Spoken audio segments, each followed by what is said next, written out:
बालरंगभूमी परिषद जळगाव शाखेच्या वतीनं सातत्यानं ज्या शाळेचं मोठं योगदान असतं ते म्हणजे परशुराम विठोबा प्राथमिक विद्या मंदिर.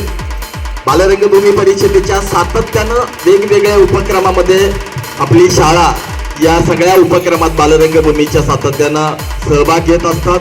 प्रामुख्यानं पुणे येथे झालेल्या बालनाट्य संमेलनामध्ये आपल्या शाळेच्या विद्यार्थ्यांनी पारंपरिक लोकनृत्य इतकं प्रभावीपणे सादर केलं होतं आणि त्याचबरोबर पुण्यामध्ये निघालेल्या नाट्यदिंडीमध्ये उत्कृष्ट सादरीकरण देखील आपल्या शाळेच्या विद्यार्थ्यांनी केलेलं होतं.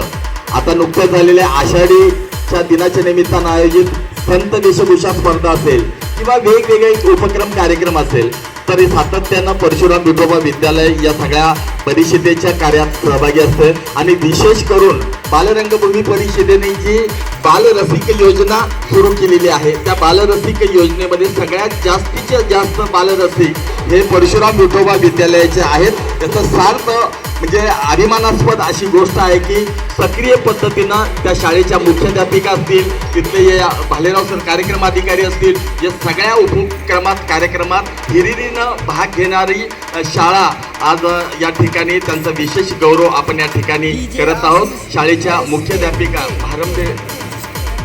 धनश्री फालक मॅडम त्यांचं देखील या ठिकाणी नेहमी आम्हाला सहकार्य असतं. तर परिषदेचे अध्यक्ष योगेश शुक्ल आज या बाल नाट्य दिवसाच्या निमित्तानं त्यांचा विशेष सन्मान करत आहे. जोरदार टाळ्यांच्या गजरामध्ये आपण या शाळेचं कौतुक करूया.